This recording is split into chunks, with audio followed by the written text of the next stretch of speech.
Good morning, everyone. Welcome to Education Workforce Development Committee. We'll start with a roll call Chair Orietta, here. Councilmember Adam Stafford, Here. Member Olson, Here. 3 members present at roll call. All right, thank you everyone for joining us. I know we're going to have a busy day today, but for this committee, we have 2 bills on the agenda. We're going to start with CB 87, an act concerning National Board Certified Teacher Incentive Program match for the purpose of establishing an enhanced incentive program to encourage National Board Certified Teachers to teach at low-performing schools in Prince George's County. This is sponsored by Councilmember Hawkins. So I will go to budget and policy for any overview, or you, Arian? Okay. Thank you, Ariana Alvear, Director of the Education Workforce Development Committee. For the record, the first item before you, as you said, is CB 87, 2025. This was introduced and referred to the EWD Committee on September 30th, 2025. This bill seeks to establish a matching program for National Board Certified Teachers. And for some background, the state provides an additional $10,000 to their salary if a teacher is National Board Certified. And in addition to that, an extra $7,000 if they teach in low-performing schools.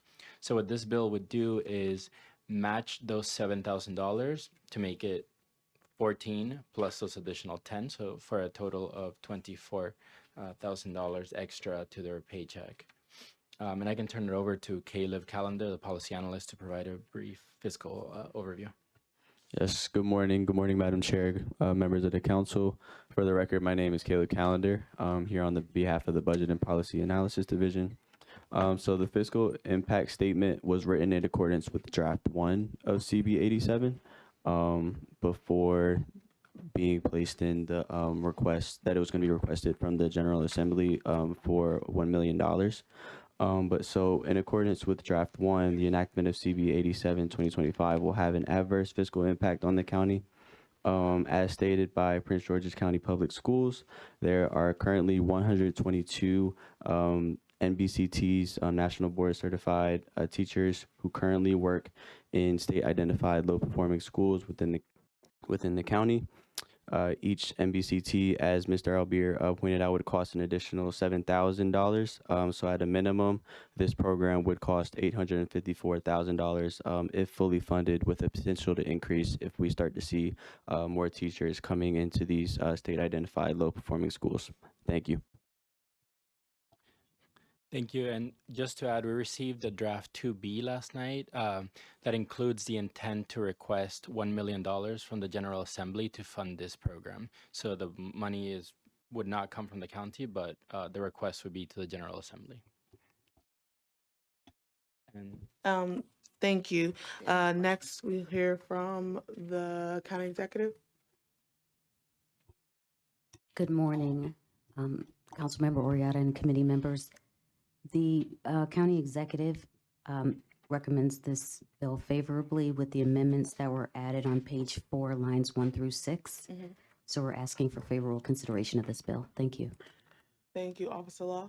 Good morning, Madam Chair. The Office of Law has had an opportunity to review the drafts, including draft 2B, and find it to be in proper legislative form with no legal impediments.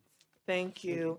Being that our sponsor is not here today, I will ask if there's any questions or comments from the council. Council member Shayla Adams Stafford. Yes, thank you. So I certainly want to support nationally board certified teachers. I was a nationally board certified teacher in social studies, and it's very difficult to attain, and the financial incentives really do make a big difference. One of the things I'm wondering, can someone speak more to the requirement of them teaching in our school system, specifically what subjects, grade levels, what types of schools? And I think that's my first question.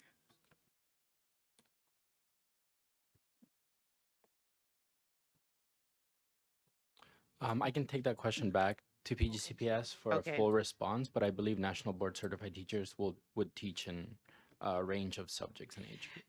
So I guess what I'd like to see, and I think something that's interesting to note about our county is that we have one of the highest concentrations of nationally board certified teachers of color, which is an amazing accomplishment.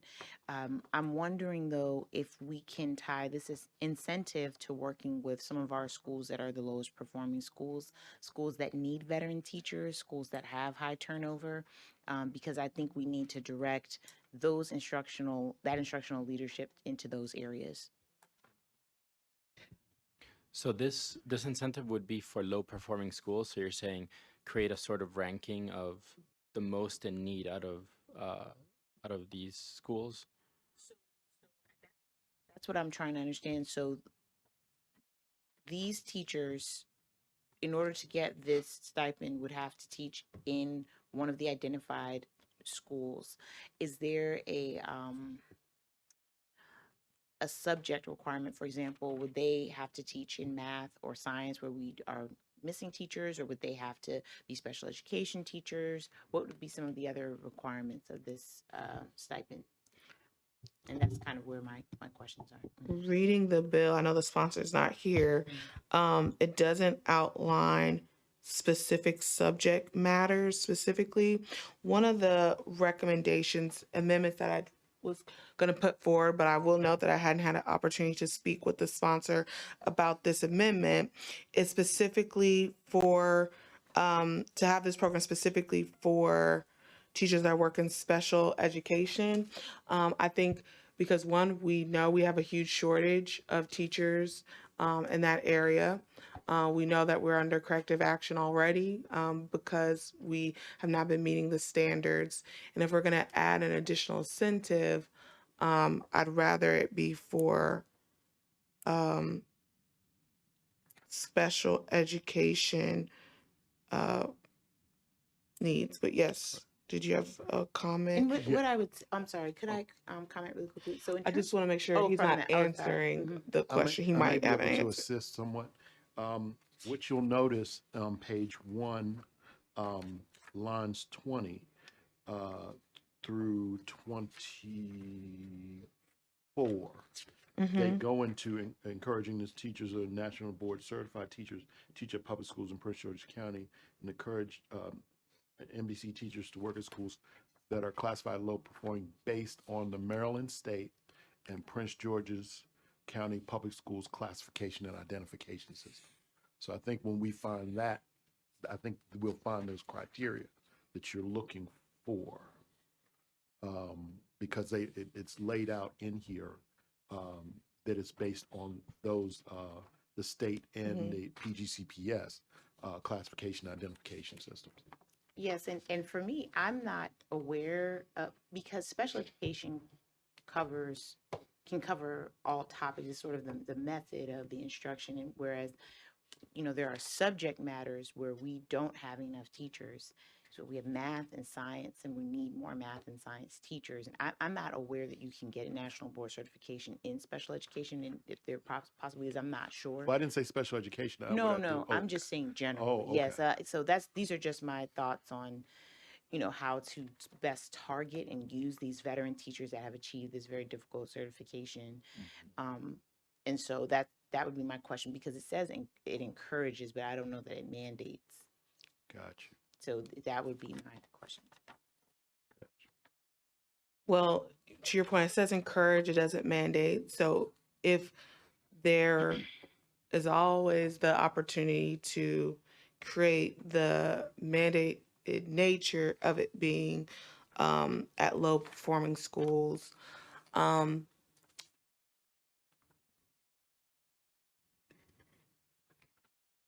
so I'd like to maybe suggest an amendment. Again, I know the bill sponsor is not here today, but I understand the spirit of the legislation. I just feel like if we're going to do this, if there already is an incentive at the state level for these teachers at, I think, was it 10,000 currently? It's 10,000 for national board certified teachers and an additional 7,000 for those that work in low performing schools. Right.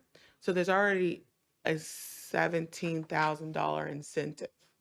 So if we're gonna go back and ask for more money It's a and match. only for It's a match. for Prince George's County, then I think that we should be considerate of You want to make it a condition? Is that what you're talking about? I think no, that's I'm what you saying said. about the fund in general, that we should be considerate of where do we want to like focus additional resources. Right. And so for me, I think I would like it to be where we have gaps. Everyone knows special education is a priority for me. I'd like to see that it be encouraged for, because I wouldn't see why someone with a certification can't teach special education. Well, so, and again, I need to do more research and you all can speak to this. I only know that you can become national board certified in specific subject areas, and I could be wrong. Those would be your general education teachers, and then also principals, and I believe counselors can also become certified in special become nationally board certified. But I think once we talk to the bill sponsor, I see what he's trying to do. Maybe we can do something different that would specifically incentivize special education teachers in low-income schools. I think that, I don't know that this could accomplish that, but I would just need more time. I would want to just have more time and talk to him about this. So, So do we have a motion on the floor? yeah, I think so. Okay. Move to hold. Is there a second? Sorry, second. Can you call the roll? Councilmember Orietta, Aye. Councilmember Adam Stafford, Aye. Councilmember Olson. Aye. Councilmember Watson. Aye. Motion to hold carries 4-0. All righty, thank you. Next, we have CB 89, a year-round jobs program for underserved youth. I'll pass it to our committee director for an overview. Thank you, council members. Once again, Ariana Alvear, Director of the Education and Workforce Development Committee. CB 89 2025 was introduced and referred to the EWD Committee on September 30th, 2025. This bill would create a year-round employment program for underserved youth in the county. And per draft 2B that we received last night, there's also an intent to request $1 million from the General Assembly to fund this program. The details of the program are largely left to the Director of the Office of Human Resource Management for implementation. And I can turn it over to Caleb Callender, the policy analyst, to provide a brief fiscal impact. Thank you again for the record. My name is Caleb Callender. So this fiscal impact statement was written in accordance with draft 1 of CB 89. The fiscal impact based on the enactment of CB 89 will vary based off 3 factors: the wage, the number of youth hired, and the hours worked. And so looking at the charts within the PAFI, you will see different levels of funding required on different circumstances for each variable. For example, if there are 50 designated youth employees receiving the Maryland minimum wage of $15 an hour and all work 20 hours per week, this would require $780,000, which wouldn't go over that $1 million that the council is requesting from the General Assembly. However, if students were to work the same number of hours but receive $20 an hour, this would require $1,040,000, and so that would require $40,000 in county funding if the county were to receive that $1 million from the Maryland General Assembly. Then that concludes my report. Thank you. Comments from the county executive? Thank you. Regarding this bill, county executive is in favor based on the amendments that were added on page 3, lines 24 through 30. So we are recommending favorable consideration. Thank you. Thank you. Officer Law? Good morning again, Madam Chair. The Office of Law had an opportunity to review both drafts and find it to be in proper legislative form with no legal impediment. Thank you. Again, our bill sponsor is not here today. But I do have a question, because in my version, when it talks about underserved youth talks about the meaning prescribed in section 2503.01, but I don't see that in the bill. So how is underserved youth defined?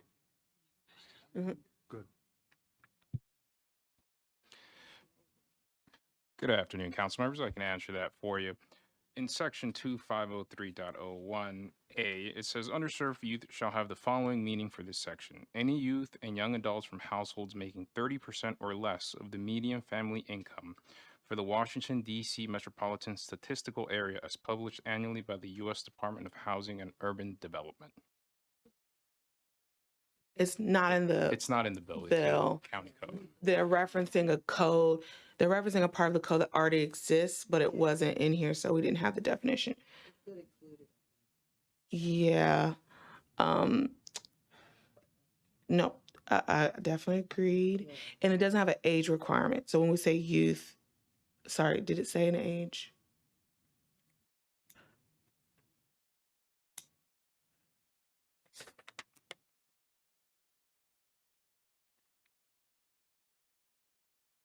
Yes, council member. It says ages between 15 and 19 at the date of the enrollment of the program.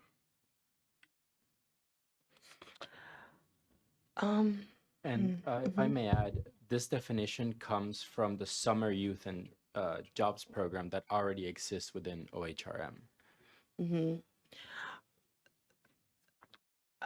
Again, this is a bill that I'm definitely understand the intent and I'm supportive of. I do have hesitation with the age range, only because moving to a year-round jobs program, a lot of our kids are going to be, especially if the goal is to place them in government jobs, we are traditionally Monday through Friday, 9 to 5, unless the goal is very part-time and maybe there are some agencies where the kids could work after 3. I think it might be better to focus on young adults, kind of the ages 19 through 24, that are unemployed, at risk from the same types of family with low income, that are, that transition versus stopping at 19 to 15. Councilmember Adam Stafford, and then we'll go to Councilmember Watson. Yes, I think that it would be interesting if we could hear from the school system about students that have work study. So it's my understanding there's some students that are off of school based on their schedule in their senior year as early as 10 a.m. And they could certainly do a program like this, depending on their schedule. So I think there would need to be a bit more information given about the target group and the timing of their involvement. Yep, Councilmember. Thank you, Madam Chair. Yeah, I had the same question in regards to the age. I think it should be increased, especially since 15, you're in high school and probably, you want to have the opportunity to get a job, but I think, that's still young. And I also wanted to find out if we could take a question back. What would happen to the Summer Youth Employment Program? Would that still be in play? Or is this kind of running in concurrent with that? So that's a lot for OHRM to take on. So I just want to be cognizant of what they have to do as well. If I could add real quick, on page 2 of the bill, line 26, it says age and other program parameters are determined by the director of OHRM or other designee by the county executive. So there is a possibility to speak about the age, to discuss the age groups with them. Right. And could you also find out about SYP? Thanks. All righty. Any other questions, concerns, or motions from the body? This is the second time we're hearing this, right? No, first. Oh, okay. Mhm. Madam Chair, did you want to add the definition of underserved youth specifically? Have that added into the bill, or are we good with what's already stated in the code? I think we're fine since it's already in the code and it does reference it. Right. But hold on, let me read something around for underserved youth. But you're saying the definition of underserved youth specifically does give an age? So this is in reference to the summer youth program, which is kind of stemmed out of. In the summer youth program, it has it listed as 15 to 19, But but the for this one in specifically doesn't have it. It says that it's discretion of the Right. county executive. And underserved youth itself doesn't have an age, that No. definition. Okay. So it wouldn't be contradicting, like, because if we're going to use the word underserved youth, and it does say it's defined as an age, and we're referencing it, and then later on we say the age is flexible, I think that would be contradictory each other. But since it doesn't, that should be fine. So I have one Yeah. other question, Madam Chair. go ahead. Did you see the highlighted portion 24 through 30 where it says that the year-round employment program for underserved youth should be modeled in part on the youth employment pilot programs for No. youth and young adults in Councilmanic District 7 and 8? Yes, thanks. Oh. I just seen that. Okay, that just is- want to make sure. You know, Bring that to your attention. Yes, because there is currently a year-round jobs program that Councilmember Burrows is Correct. launching in District 8, and I will be launching a year-round jobs program in District 7. So those are already fully funded programs. So that is accurate. Okay. So do you So have- this would still be enacted countywide, even though Yes. you all have your own jobs program? Yes, this will be, Okay. my thought is, and again, this from the bill sponsor, we did speak. My Right. thought is that, currently, the Councilmember Burrows, I think, used the funding from his impact resources Right. to be able to start one, but it's just has to be for the impact area. I advocated for mine to be done with park and planning, and I guess this would be an opportunity to expand one that would be countywide. And the issue would just be to make sure that they'd be funding for it. Right. Because Um, this would actually be ongoing, where yours may be. Is yours a pilot program for a year or? is it- It is, as funds Got you. are allocated, Correct. right? Okay. So it'll Okay. be definitely it has enough funding for the next year. Right. But I think the intention with this one would be still similar, right? It's as funds Sure. are available, we'd be able to have a year-round jobs program and to create, this is a non-lapsing fund. I don't think it states Yes, it. this is a non-lapsing fund. Right. So I Mhm. think the goal would be that the sponsor wants to continue to advocate to get the funding so that this can continue, but it would be always based on funding. Got you. hmm Thank you. So I'll entertain any motion. Move favorable. Second. All right, call the roll. Chair Orietta, Aye. Councilmember Adam Stafford, Aye. Councilmember Olson. Aye. Councilmember Watson. Aye. Motion to move favorable with amendments carried. All right, thank you. Chair Arietta, if I could add real quick, Mhm. for CB 87 that we moved to hold in committee, our next CWD committee is the 27th, which is too late since our bills have to come out of committee by the 21st. So we would have to discharge it from EWD and hear it at the committee of the whole on the 21st, as long as that is okay with everyone. Yeah, we will, I think what I would ask for the body to do is for the questions you have, go to the bill sponsor, see if you're able to work out any questions or concerns you have, and then offline we'll make that final decision of discharging it into the committee of the whole if the body feels it's ready to move forward. If not, obviously we can revisit it next year. Any other questions, concerns? Motion to adjourn? Move to adjourn. All in favor, raise your hand. We adjourn. Thanks, everyone.